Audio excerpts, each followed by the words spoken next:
지금 여기 국세청의 공무원교육원이고요. 오늘 이 시각에 발표할 내용은 국세청 공익중소법인 지원팀에서 연구인력 개발비 세액공제 관련된 내용을 설명을 드리고 이에 따른 사전심사 제도를 안내해 드리고요.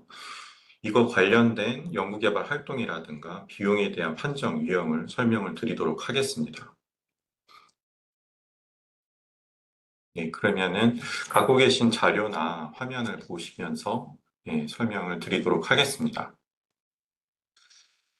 지금 두 번째 페이지 목차를 보게 되면은 이제 1번 R&D 세액공제 제도에 대해서 이제 설명을 드릴 거고요.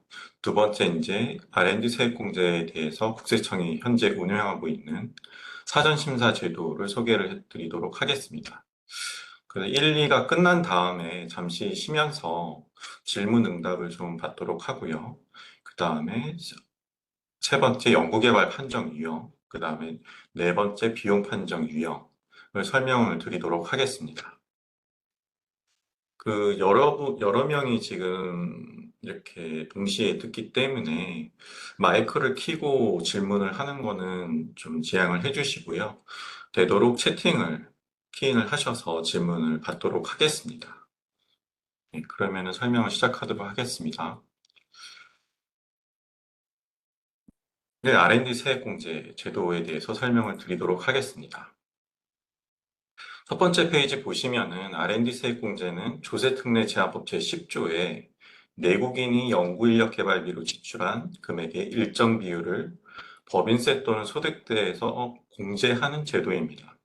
즉, 이제 법인도 공제를 받을 수 있고 개인 사업자도 공제를 받을 수 있는 부분이죠.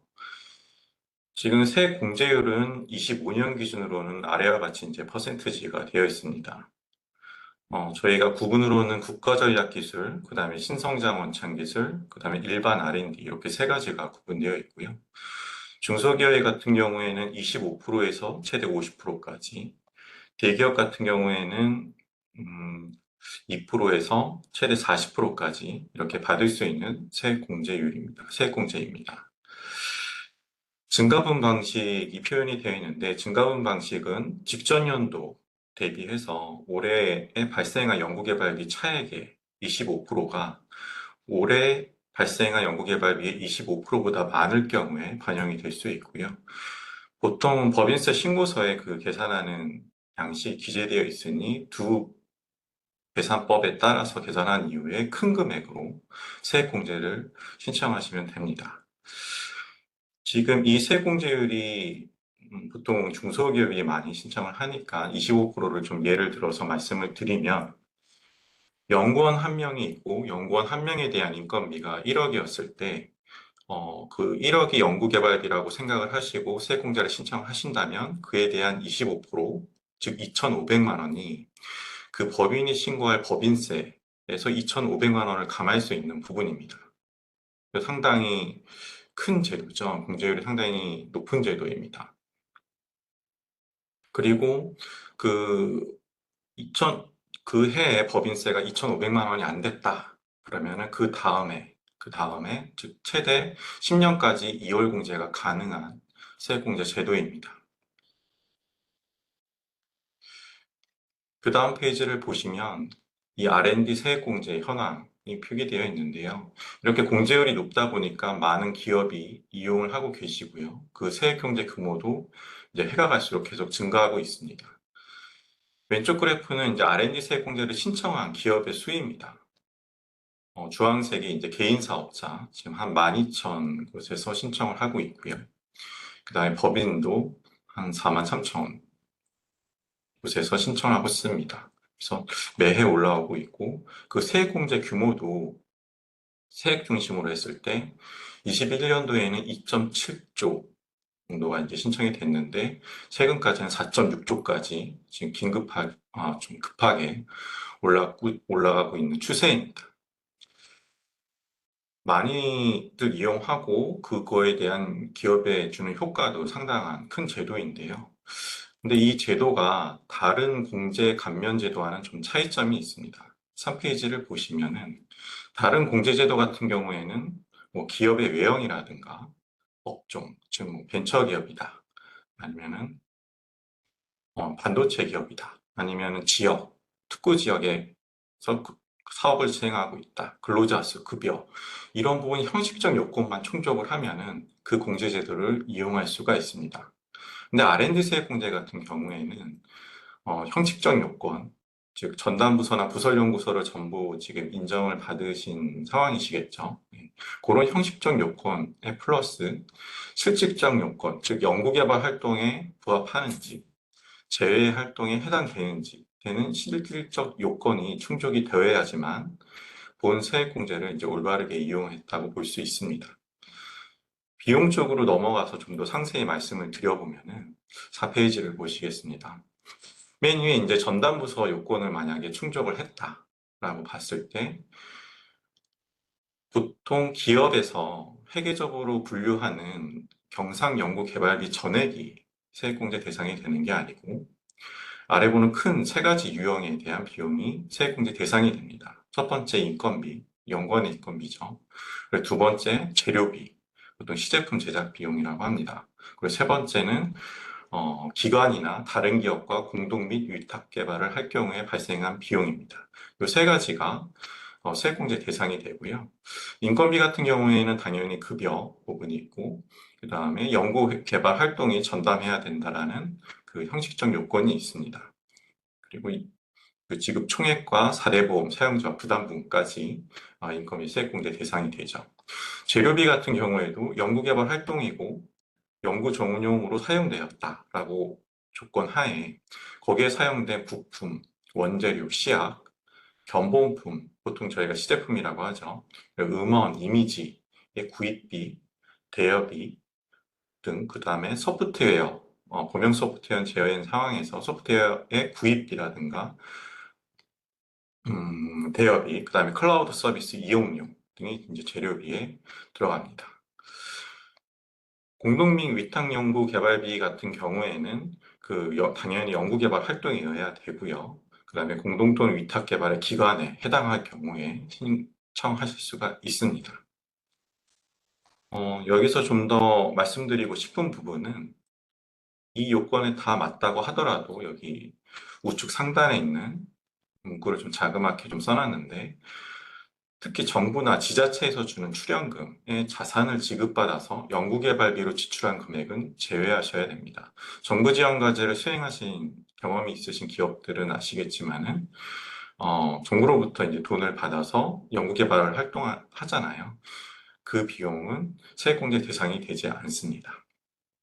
그리고 추가적으로 더 말씀드리고 싶은 거는 여기 소프트웨어랑 클라우드 서비스가 별 표시가 되어 있는데 이 비용은 내년에 신고하실 때 신청하실 수 있습니다.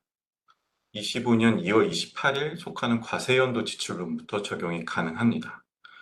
올해 초에 개정이 됐습니다. 이 부분은 좀 더 확대하기 위해서 개정이 됐고요. 과거에는 소프트웨어 같은 경우에는 문화상품, 게임이라든가 콘텐츠, 거기에 제한되어서 소프트웨어 임대료가 인정이 됐었습니다. 하지만 올해 사용료 지출분부터는 오피스, 뭐 인사나 구매팀에서 사용하는 것, 그다음에 윈도우 같은 운영 체제 소프트웨어, 그런 범용 소프트웨어를 제외하고 연구소에서 전용으로 사용하고 있는 소프트웨어에 대한 그 대여료랑 라이센스 비용이랑 구입비는 다 인정이 가능합니다. 그리고 클라우드 서비스도 사업용이 아닌 연구용으로 사용하고 있는 클라우드 서비스 이용료는 세액공제 대상이 올해부터 됩니다. 아니, 뭐, 예를 들어서 제조업 하시는 곳에서는 설계 소프트웨어 연구원분들이 많이 이용하시잖아요. 그 다음에, 어, 또 해석 프로그램, 고가의 해석 프로그램들도 라이센스 비용을 많이 내시면서 연구 개발 활동을 하는데, 과거에는 세액공제 대상이 아니었지만, 올해부터는 된다라는 거를 좀 추가적으로 말씀을 드리겠습니다. 그러면 이 형식적 요건에 따른 비용을 좀 잠깐 설명을 드렸고요. 그러면은 아까 말씀드렸던 그 실질적 요건이 이제 대체 무엇인지 그 부분에 대해서 좀 더 상세하게 말씀을 드려보겠습니다. 우선 세법상 연구개발의 정의를 말씀드리겠습니다. 조세 특례 제한법 제2조의 연구개발에 대한 정의는 과학적 기술적 진전 또는 새로운 서비스 및 서비스 전달 체계 개발 위한 체계적이고 창의적인 활동입니다. 올해 초에 체계적이고 창의적인 활동이라는 문구가 추가가 되었습니다.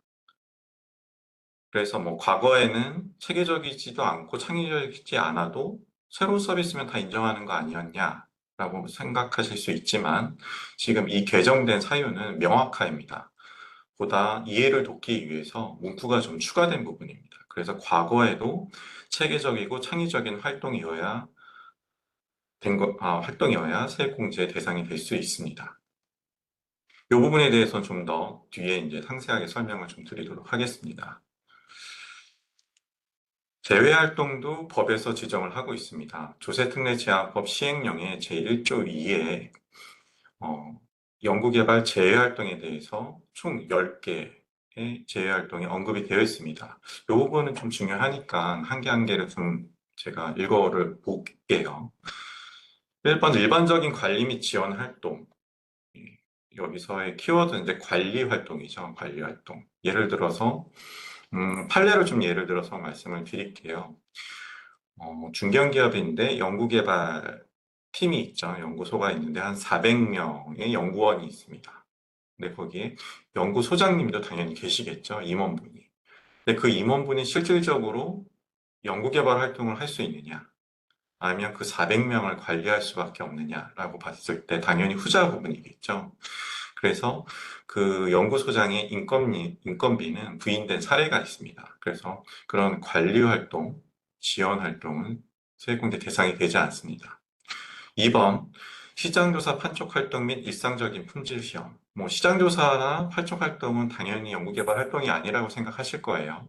일상적인 품질 시험이 좀 애매한 부분일 수 있는데 보통 재료를 사왔을 때 입출고 검사라든가 입고 검사, 출하 검사라든가 그리고 개발 활동이 아니어도 상품을 판매하는 데 있어서 반드시 수행되어야 될 품질 시험이라면은 일상적인 품질 시험으로 보고 연구개발에서 제외되는 활동으로 봅니다. 세 번째, 반복적인 정보 수집 활동. 이런 부분은 안 되겠죠. 4번 경영이나 사업의 효율성을 조사 분석하는 활동. 기업의 경영의 스테이터스를 현황을 좀 효율성이나 파악하기 위해서 컨설팅을 주시는 경우가 있는데 그런 비용도 다 세액공제 대상이 될 수가 없습니다. 5. 특허권의 신청 보호 등 법률 및 행정 업무. 당연히 특허를 등록을 하려고 하거나 특허뿐만 아니고 지식재산권을 등록을 하려고 하는 그 기본이 되는 활동들은 당연히 연구개발 활동이죠. 근데 여기서 말하는 행정 업무라든 거는 그 출원이라든가 등록 거절됐을 때 수행되는 뭐 수수료를 지급하고 관리하는 행정 업무들을 말씀드리는 겁니다. 이런 부분은 제외되는 활동입니다. 여섯 번째는 광물 등 자원 매장량 확인, 위치 확인 등 조사 탐사 활동입니다. 국내의 경우는 큰 경우 해당되는 사례는 없지만 이런 부분은 바로 사업 활동으로 이어질 수 있기 때문에 재해 활동에 들어가 있는 것 같습니다. 7번은 위탁받아 수행하는 연구 활동. 아까 비용을 설명드릴 때 세 번째가 위탁 개발비였죠. 그거는 위탁 개발비를 지급하는 쪽이었고 지금 7번은 위탁 개발비를 지급받는 쪽입니다. 소위 말하는 수탁받아서 수행하는 활동 아니면 용역 활동이죠. 여기서 산출되는 그 결과물이라든가 지식재산권에 모두 그 소유권들이 갑에게 가는 경우 그런 경우는 실제 연구개발 활동을 했다 하더라도 그거에 대한 비용 부담, 위험 부담은 갑이 보통 했기 때문에 이중공제가 생길 수 있지 않습니까? 그렇기 때문에 수탁받아 수행한 연구활동을 수행한 기업의 연구개발 활동은 본 세액공제에 대해서 제외됩니다. 그리고 8번, 9번, 10번이 있는데요. 어떻게 보면 좀 일맥상통하는 내용입니다. 이미 기획된 콘텐츠를 단순 제작하는 것, 그리고 이미 상품화되고 서비스화된 소프트웨어를 복제하는 경우, 그 다음에 오른쪽에 10번 보겠습니다. 이미 연구개발된 제품, 기술, 서비스, 설계, 디자인 등과 동일성을 유지하는 범위에서 이를 단순하게 보완, 변형, 개선하는 활동입니다. 보통 이렇게 얘기를 하면 좀 어렵다고 생각이 될 수 있는데요. 지금 내부적으로 봤을 때는 실제 검증 활동이 있는지 없는지 여부가 좀 이렇게 판단할 수 있는 부분인 것 같습니다. 단순하게 보안 변형 개선한 활동이라면 시제품을 만들고 검증하는 활동 없이 바로 제품을 만들어서 판매를 하겠죠. 근데 불확실성이 있고, 이렇게 개선을 했는데 다른 리스크나 다른 사이드 이펙트가 생길 수 있겠다라고 싶으면 기업에서 시제품을 만들어서 검증하는 활동을 수행하고 있지 않습니까? 그런 활동이 수행된 활동이라면 연구개발 활동이라 볼 수 있고요. 그런 활동이 수행 없이 누가 봐도 간단한 단순하게 보완하고 개선한 활동을 반영한 제품을 만드는 활동은 저희 그 연구개발, 세법상 연구개발 활동에서 제외되는 활동으로 판정을 합니다. 사례를 좀 말씀을 드리도록 하겠습니다. 의류 상품에 대한 예시인데요. H기업이 세액공제를 신청을 하려고 합니다. H기업은 고객사한테 의류 납품을 하고 있어요. 하지만 실제 내용을 보니까 의류를 납품하기 위한 그런 세부적인 작업 지시서, 그러니까 디자인이 포함된 작업 지시서겠죠. 그런 작업 지시서는 고객사로부터 받고 있고, H기업은 작업 지시서에 의해서 디자인 지적을 한 다음에 고객사에 납품하는 활동을 하고 있습니다. 이런 활동이 연구개발 활동의 불인정이 되는 활동입니다. 또 그 다음 사례 한번 말씀을 드려보겠습니다. B기업이 세액공제 신청을 하려고 합니다. 장비를 이렇게 판매를 하고 유통을 하는 기업인데요. 그 장비의 원 제작사는 있습니다. 이해가 쉽게끔 이제 해외 기업이라고 할게요. 해외 기업에 장비를 도입을 하고, 어떤 분은 뭐 충판이나 도매업일 수도 있겠죠. 그러니까 그 장비를 잘 팔기 위해서 원 제작사에서 만든 매뉴얼이라든가 설명서, 그 다음에 뭐 트러블 슈팅 가이드 그런 부분을 번역을 해서 자료, 기술을 만들고 구입처가 이제 실제 구입을 하게끔 교육을 제공한다든가 기술을 지원을 한다든가 그다음에 설명을 하고 그런 활동을 수행을 하고 있습니다. 그래서 그런 자료를 만드는 거, 그다음에 교육을 수행하는 활동, 그런 활동이 연구개발 활동이라고 저희 쪽에 신청을 한 사례가 있었는데요. 이 경우도 일상적인 지원 활동으로 봐서 연구개발 활동을 불인정된 사례입니다. 그 다음 사례는 이제 재료비 관련된 사례가 요 사례가 좀 많이 나와서 좀 한번 언급을 한번 해보겠습니다. 아까 말씀드렸듯이 재료비는 연구개발 활동 중에 발생한 시제품 제작 재료비들이 연구개발 세액공제 대상이라고 말씀을 드렸는데요. 보통 양산품 재료비가 이렇게 혼용될 경우가 있습니다. 보통 기업이 뭐 예를 들어서 화학 재료라고 하면은 연구 개발용으로만 뭐 10kg, 20kg 사기 어렵죠. 몇 톤 단위로 이제 산 다음에 그 중에 일부만 시제품에 사용되고 나머지 1.8톤은 양산품에 이제 사용이 되겠죠. 근데 저희 쪽에 요청한 거는 총 매입량 2톤을 다 이제 신청을 하는 경우입니다. 이런 경우에는 다시 자료 증빙을 요청을 해서 시제품에 사용된 재료비만 일부 인정하는 사례입니다. 이 세액공제를 많이들 이용하시고 효과가 크기 때문에 아까 매해 건수나 세액공제액이 늘어난다고 말씀을 드렸지 않습니까? 그렇기 때문에 국세청에서도 마찬가지로 이 세액공제가 올바르게 청수신고가 이루어졌는지 또는 그것을 판단하는 사후 검증을 수행을 합니다. 그래서 매해 하고 있는데요.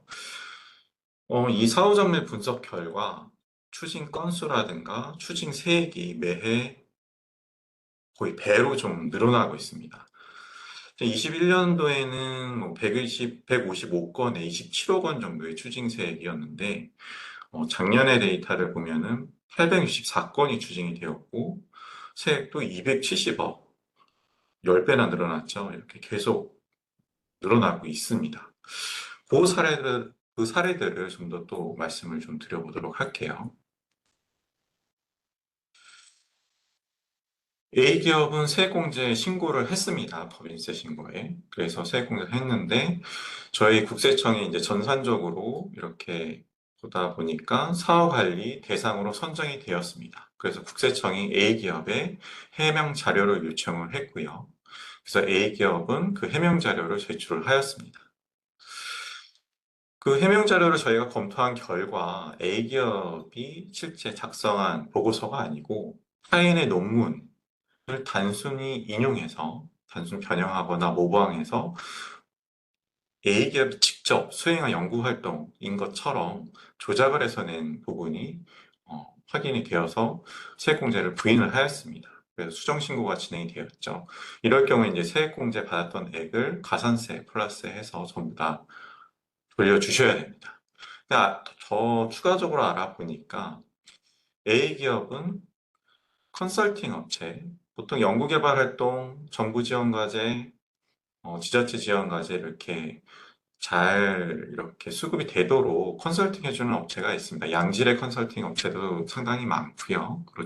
그렇기도 하지만 실제 연구개발을 활동을 하고 있지 않은데 컨설팅 업체랑 용역 계약을 맺어서 연구 증빙 자료, 해명 자료를 작성하는 거를 대행하는 업체들도 있습니다.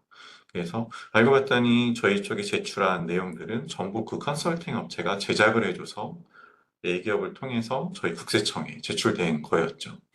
근데 결국에는 뭐 이 A기업과 컨설팅 업체가 용역 계약도 다 해지하고 뭐 돈을 얼만큼 돌려주느니 뭐 이런 싸움이 일어나겠죠. 예. 그래서 이런 트러블이 발생을 하게 된 사례입니다. 그래서 추가적으로 해명 자료에 대해서 좀 설명을 드리겠습니다. 저희 해명 자료 관련된 부분은 법에 좀 기재가 되어 있습니다. 거기를 좀 그대로 읽어드리면, 제10조 제1항에 적용받으려는 내국인은 해당 과세년도에 수행한 연구개발 과제별로 별지 제3호 2서식에 따른 연구개발 계획서, 연구개발 보고서 및 연구노트를 작성하고 해당 과세년도의 종료부터 5년 동안 보관해야 됩니다. 바꿔 말씀드리면은 5년 동안 보관해야 되기 때문에 해명 자료를 저희가 요청을 하면은 즉시 주셔야 돼요. 5년 동안 보관해야 했기 때문에. 추가적으로 말씀을 드리면 제10조 제1항은 아까 공제율이 좀 높았던 국가전략기술이라든가 신선장 원천기술인 경우입니다. 거기에는 이제 연구노트, 연구원이 세 분이시면 세 분에 대한 연구노트가 각각 있어야 되는 부분이고요. 보통 일반을 많이 사용을 하시는데 일반 같은 경우에는 연구개발, 계획서와 연구개발 보고서만 작성을 합니다.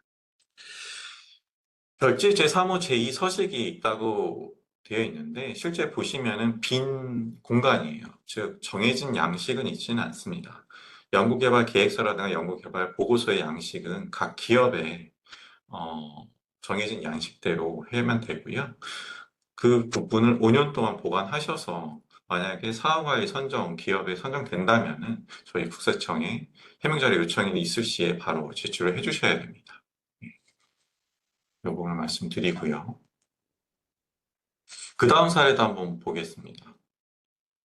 이 B기업인데요. 음, 보통 교재도 만들고 하는 대형 학원입니다. 예. 그래서 세액공제를 신고를 했고 사업관리 대상 기업으로 선정이 돼서 해명 자료를 요청을 했죠. 그랬더니 이제 연구 노트라든가 연구 과제에 대한 모든 자료를 제출을 했습니다. 제출 자료 검토한 결과 이 B기업이 강사가 학생들을 대상으로 하는 즉 일상적인 교육 서비스, 그 교육 자료에 대한 내용이었습니다. 그 자료를 제작을 하는 내용이었고 실제 연구원들도 학생들을 가르치는 강사분 그리고 그 강사분들을 관리하는 직원분 그런 분들이 등록이 되어 있는 게 밝혀졌습니다. 그래서 모든 연구원들의 인건비가 전부 다 부인되는 사례가 있었습니다. 음, 앞서 말씀드린 그 14번하고, 그 11페이지와 15페이지에 있는 부당공시 1, 2에 대한 사례는 어떻게 보면은 실제 기업이 연구개발 활동을 안 한 경우입니다. 이해가 되시겠죠? 안 하는 거기 때문에 전액이 다 이제 부인된 케이스고요. 지금 13페이지 같은 경우에는 이 C기업 같은 경우에는 연구개발 활동을 한 건 맞습니다. 마찬가지로 세공제를 신청을 하고 저희 쪽에 해명 자료를 주셨는데 어, 실제 인반 R&D를 수행한 건 확인이 되었어요. 그런데 세공제 신고한 부분이 신성장 원천 기술 R&D로 신고를 하신 겁니다. 즉 40%로 이렇게 신고를 하셨죠.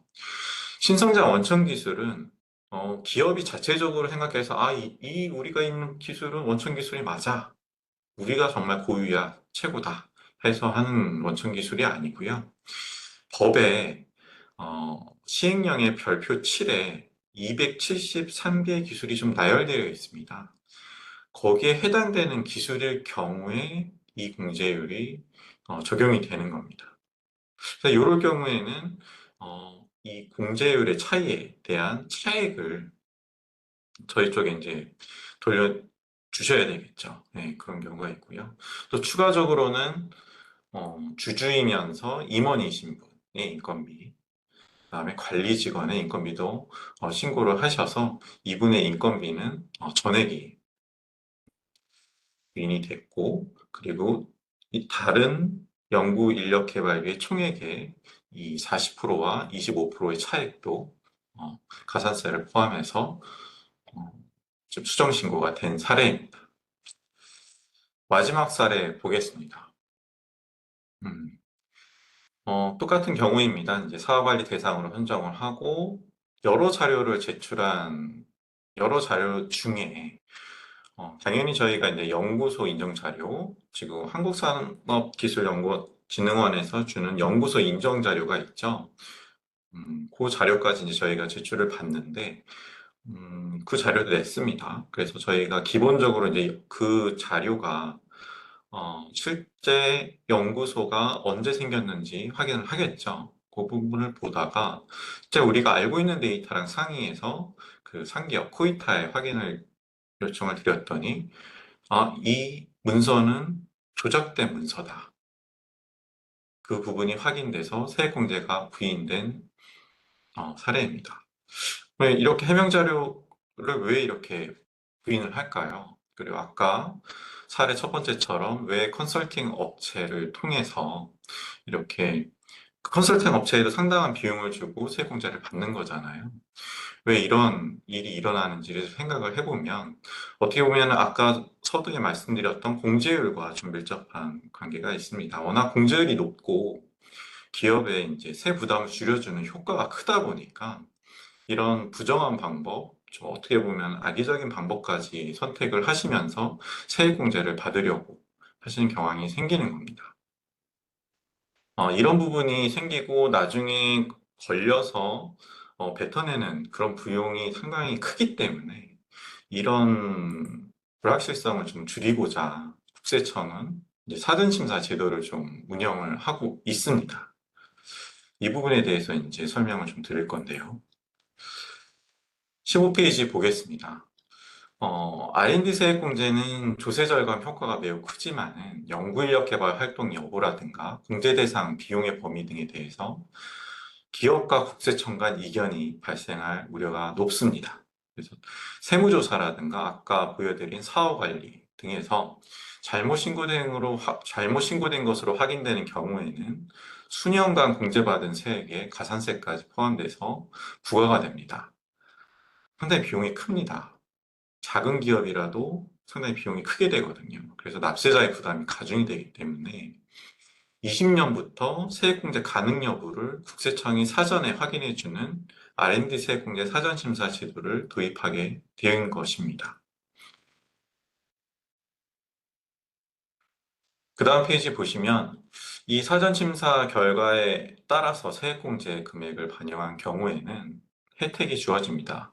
신고 내용 확인이라든가 보통 연초에 하죠. 그 감면사업 관리, 하반기에 하는 감면사업 관리 이런 대상에서 제외되고요. 지금 국세청에는 각 분야별로 전문 지식을 보유한 기술 심사관이 있습니다. 그 심사관과 또 각 지방청에 전담팀이 있거든요. R&D 전담팀이 있습니다. 연구개발 활동을 검토하고 그 검토 결과에 대한 설명과 공제 요건, 보안 사항을 좀 안내해 드립니다. 어떻게 보면은 이 안내는 이 사전심사 결과가 안 좋게 나갈 수 있어요. 일부 부적격이라든가 부인되는 경우가 있습니다. 근데 부적격입니다. 불인정됐습니다. 요 내용으로 끝나는 게 아니고 어떤 내용이 보완돼야지만 아니면 어떤 활동이 이어야지만 세액공제 대상이 됩니다. 이런 경우는 겸직 때문에 됐는데 이런 부분은 부서를 분리하는 게 좋을 것 같아요. 라는 컨설팅까지 포함을 하면서 안내를 해드리거든요. 신청 요건을 좀 간단히 말씀을 드리겠습니다. 신청인은 당연히 이제 개인 사업자 포함한 법인 사업자가 되고요. 신청 기한은 신고 전입니다. 네, 법인세 신고 전, 개인소득세 신고 전이고요. 종소득 신고 전이고, 경정 청구를 할 경우에도 경정 청구하기 전에 어, 사전 심사를 제도를 이용하실 수 있습니다.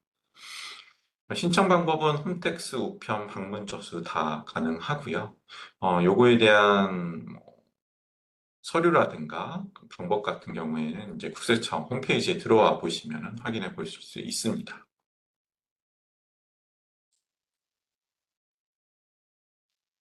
심사 방법은 서면 심사를 원칙으로 진행을 합니다. 즉, 제출한 서류에 따라서 심사를 진행을 하고요. 어, 저희가 심사를 진행하면서 사실관계가 명확하지 않다라든가, 보안상 이유로 이제 제출하기 어려운 경우, 예를 들어서 방산기업인 같은 경우에는 저희가 방문을 해서 확인이 진행될 수도 있습니다. 이 경우도 기업이 허락한 경우에 저희가 현장 확인을 진행을 합니다. 일부 부적격이나 부적격이 나갔다고 하더라도 심사 결과에 이의가 있는 경우에는 1회 하나야 재심사가 신청이 가능합니다. 1회 하나에서 재심사 신청이 가능하고요. 그거에 대한 객관성을 확보하기 위해서 최초 심사에 관련된 사람들은 모두 제외하고 다른 그 내부자들이 합동 검증을 통해서 재심사를 진행을 하게 됩니다. 신청 기한은 당연히 아까 말씀드렸듯이 신고 전입니다.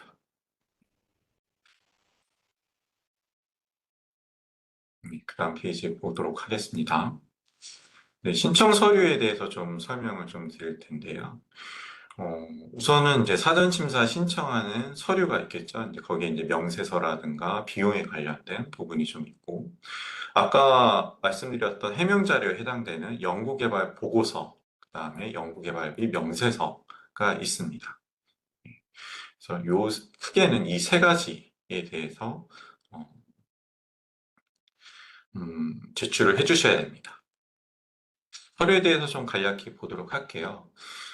지금 21페이지에서는 사전심사 신청서를 지금 캡처해서 지금 보여드리고 있습니다. 왼쪽에 캡처된 신청서를 보시면은 각 비용 총액을 좀 기입하는 내용이 있고요. 좀 하단에 만약에 대리인이 있다. 세무 대리인이 있고 같이 통지서를 받기를 원한다라는 경우에는 여기 대리인으로 정보를 기입해 주시면은 같이 통보서가 나갑니다. 연구개발 보고서 양식이 있는데 이 양식은 지금 요런 내용이 포함되었으면 좋겠다. 예를 들어서 목표, 주요 내용, 기간, 그 다음에 어떤 연구원이 지금 포함되었는지, 그 다음에 어떤 실험이 수행되었는지, 이런 내용이 연구 보고서에 포함되었으면 합니다. 라고 저희가 기재해 놓은 거지, 실제 이 양식대로 반드시 기재를 해서 저희 쪽에 제출해야 되는 건 아닙니다.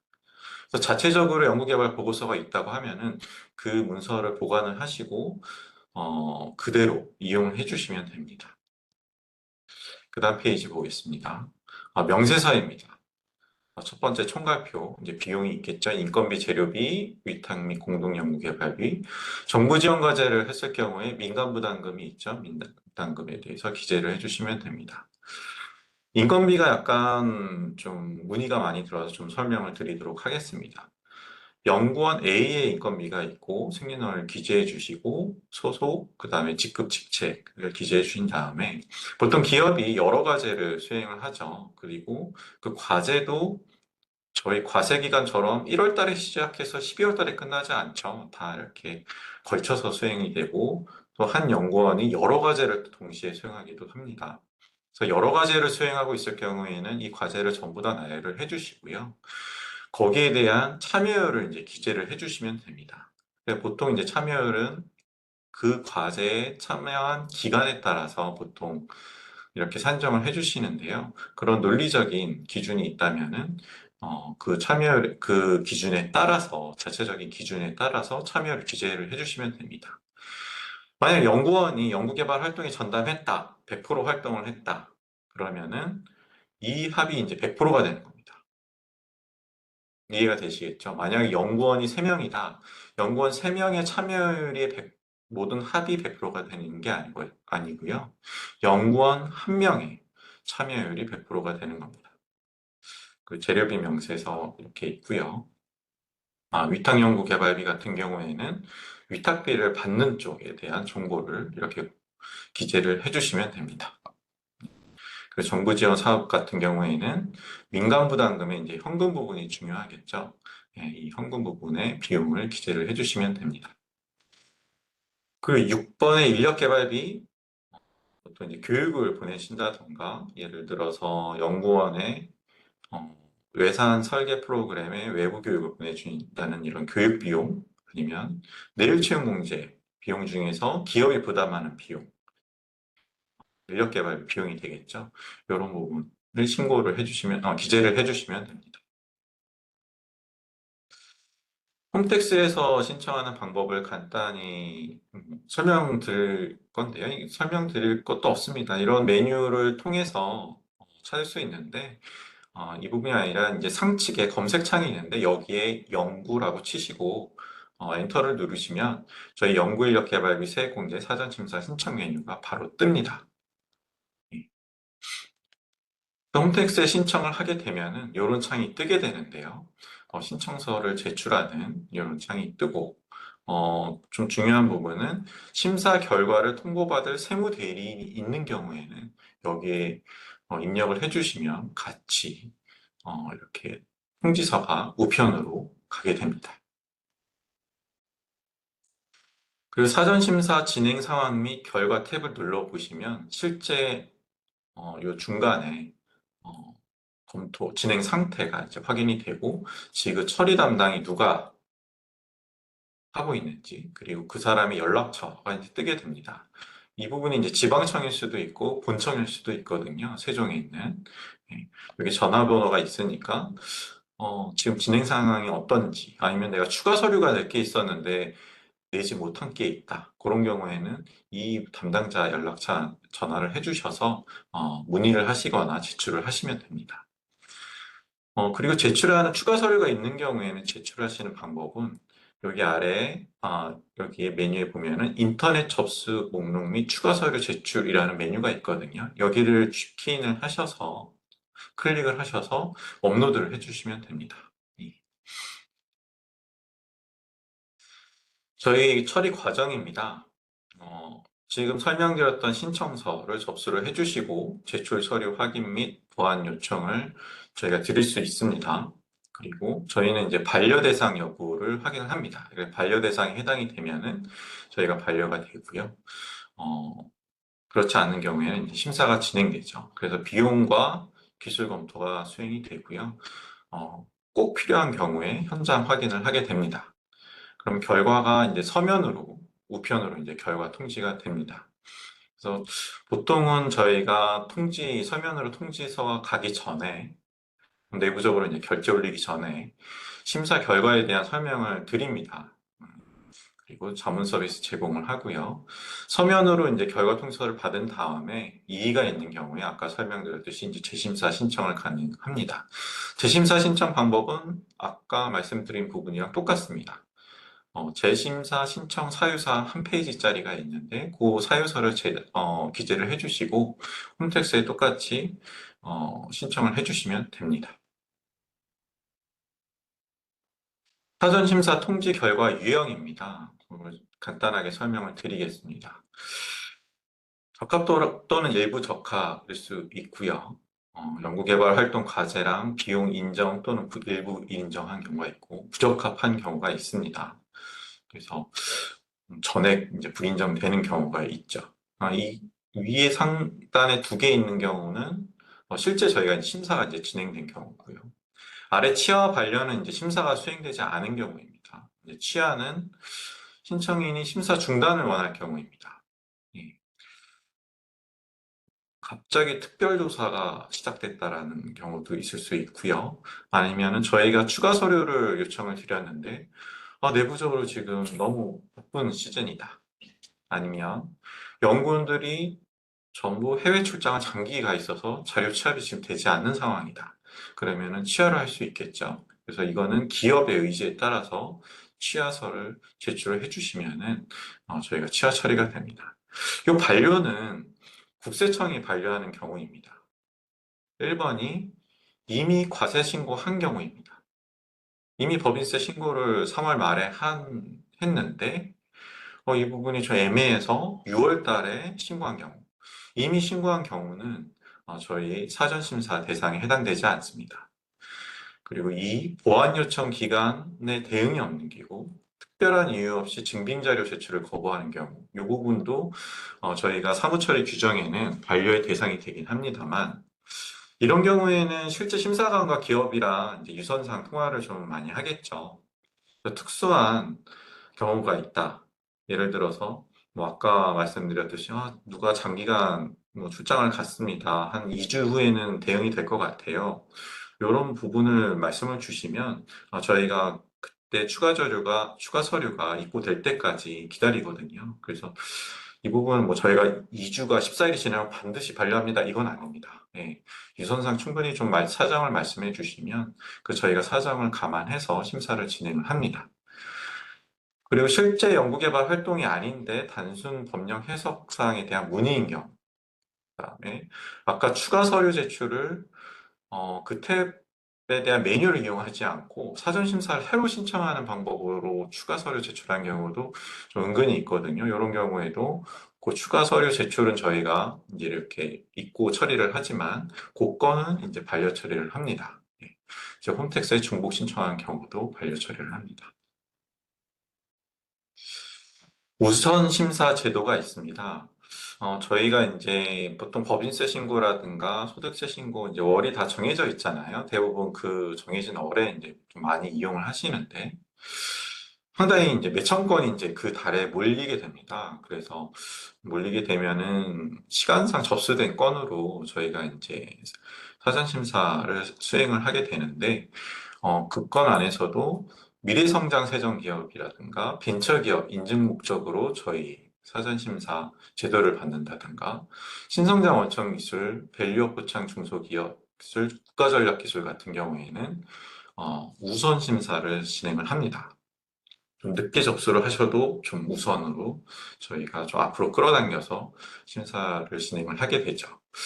참고로 벤처기업 인증 목적 이 부분은 벤처기업을 인증을 받기 위해서 저희 사전심사 제도를 이용하는 경우가 있습니다. 이 벤처기업 인증을 받기 위해서 제출하는 서류 중에 연구개발비를 이렇게 그거에 대한 증빙하는 서류들이 있는데 여기 벤처기업 인증을 해주는 기관에서 저희 사전심사 통지서를 가져오면은 거기 써 있는 비용을 연구개발비로 가능해 주기 때문에 벤처기업 인증 목적으로 저희 쪽에 사전심사 제도를 이용할 경우에는 우선심사 대상으로 저희가 처리를 진행합니다.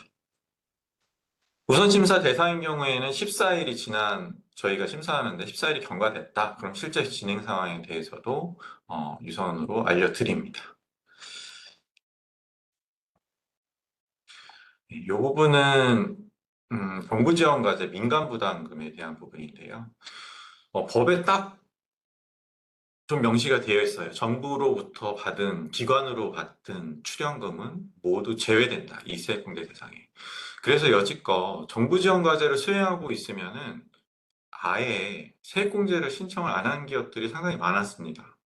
어, 보통 그 비용으로 이제 연구개발 활동을 하고 있고 출연금에 대해서는 안 되는 걸 아시기 때문에 안 했는데 실제 그 프로젝트의 전체 예산을 보면은 정부 지원 과제 출연금이 있고 거기에 또 기업이 부담하는 금액이 있습니다. 보통 이제 민간부담금이라고 하죠. 그래서 중소기업 같은 경우에는 5%에서 10%, 많으면 20%, 대기업 같은 경우에는 이제 50%까지 기업이 부담을 합니다. 그 민간부담금은 그 기업이 실제로 자체 지출한 비용이기 때문에 R&D세 공제 대상에 해당합니다. 그래서 이 민간부담금 지출 비용에 대해서 R&D 사전심사를 신청을 하시고요. 과거 것도 상관없습니다. 그래서 그거에 대한 통지서를 받으셔서 그 통지서를 가지고 세무서에 가시면은 바로 경정 청구가 진행이 됩니다. 실제 이제 정산 보고서를 제가 좀 한번 캡처를 해봤는데 우측에 여기 보면은 어떤 프로젝트가 있죠. 그리고 정부 출연금이 있고 기관 부담금이 있습니다.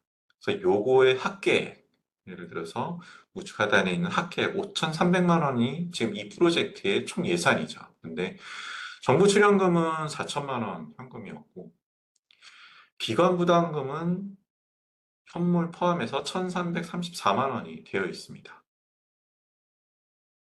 저희가 세액공제 대상이 아니라고 하는 부분은 요 4천만 원이에요.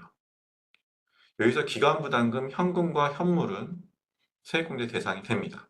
보통 현물은 인건비, 보통 인건비라든가 장비의 감가상각비 그런 부분이기 때문에 의뢰 신청을 하십니다. 예, 신고를 하시는데 보통 현금 부분, 즉 ICMS 계좌가 스타트 되기 전에 과제가 스타트 되기 전에 입금을 하시죠. 일시불로 보통 그 금액을 보통 놓치시는데 이 금액은 세액공제 대상이 되니까 과거 것이라고 하더라도 한번 지금 정산보고서라든가 집행내역서 등은 지금 소지하고 계실 테니까 그걸 한번 보셔가지고 아 우리가 이 현금 부분은 신고를 안 했었네 그게 확인이 된다면 저희 쪽에 사전심사를 신청을 하시고요. 제출 서류는 아까 사전심사 신청서 플러스 우측에 제가 캡처한 정산보고서라든가 집행내역서 이런 부분을 첨부를 해주시면은 저희가 이 민간부담금은 세액공제 대상이 됩니다. 라고 바로 이제 답변을 드릴 거예요. 그럼 그 통지서를 가지고 세무서 가시면 경정청구가 가능합니다. 이런 부분이 많이 좀 놓치신 부분이기 때문에 좀 추가적으로 말씀을 드렸습니다. 지금 첫 번째랑 두 번째 준비했던 자료, 즉 R&D 세액공제에 대한 내용과 그 다음에 세액공제에 따른 그 사전심사 제도에 대해서 좀 설명을 드렸어요. 혹시 지금 1, 2, 요 과제, 요 내용에 대해서 질문이 있으시면은 혹시 지금 채팅으로 한번 올려보시면은 제가 지금 답변을 해드리도록 하겠습니다.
질문이 없으신가요?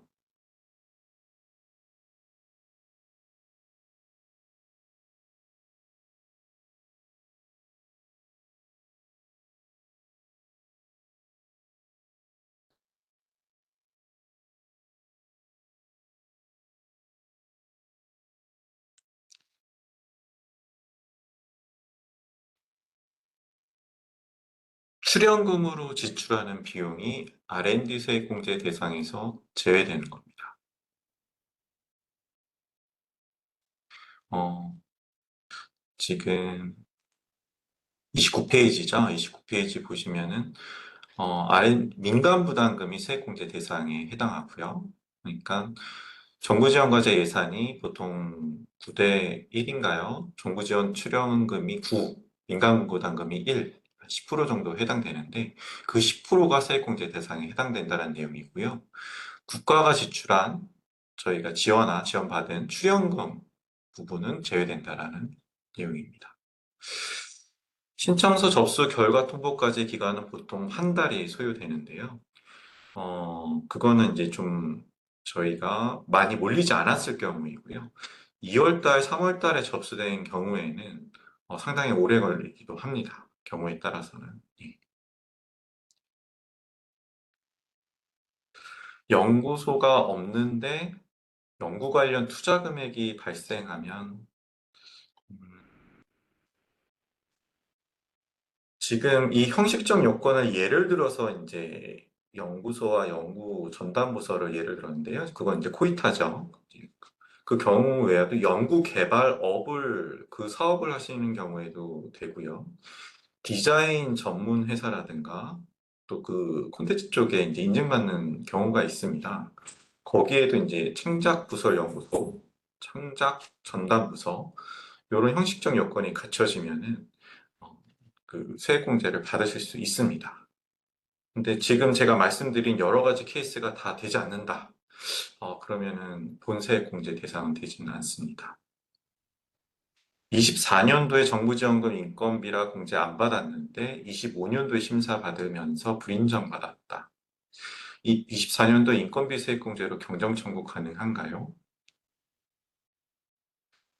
불인정을 받은 이유가 정부지원금의 출연금에 해당돼서 그러는 게 아닐까요? 지금 저희가 집행내역서를 제가 이제 아까 정산보고서랑 집행내역서를 말씀드렸는데 제가 캡처한 정산보고서는 지금 첫 페이지입니다. 근데 2, 3페이지 보면은 실제 이 예산을 어디 사용되었는지가 써 있어요. 보통 소프트웨어 업종이라든가 이런 기업들은 대부분 정부 출연금이 인건비로 지출이 됩니다.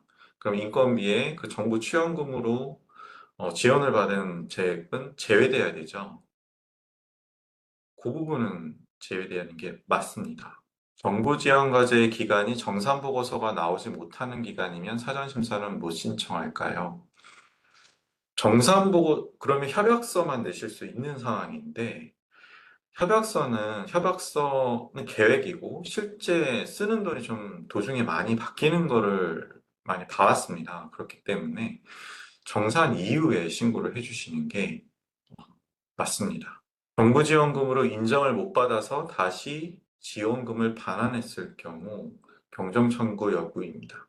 아, 그러면 정부 지원 과제 수행해서 했는데 그 마지막 이제 산출물에 대한 검증이 됐는데 불합격이라든가 이제 그런 처분을 받으신 건가요? 그런 처분서랑 같이 저희 쪽에 그다음에 반환한 내역이 있지 않습니까? 네, 그런 부분이라면 저희 쪽에 그 증빙 자료를 같이 주시면 됩니다. 예를 들어서 지원금을 반환한 내역이라든가 그다음에 불합격 받은 내역 그런 부분을 저희 쪽에 제출을 해주시고 그다음에 기업이 실제 부담한 금액을 증빙을 해주시면은 약간 제가 아까 말씀드렸던 민간부담금이랑은 약간 다른 상황인데요. 그거에 대한 증빙 자료를 제출을 해주시면 사전 심사로 진행이 가능합니다. 예, 지금 시각이 55분인데요. 3시까지 좀 휴식 시간을 가지고 연이어서 진행을 하도록 하겠습니다. 어, 질문이 있으신 분은 채팅창에 계속 올리시면은 3시에 시작할 때 답변을 드리고 이어서 이제 교육을 진행하도록 하겠습니다.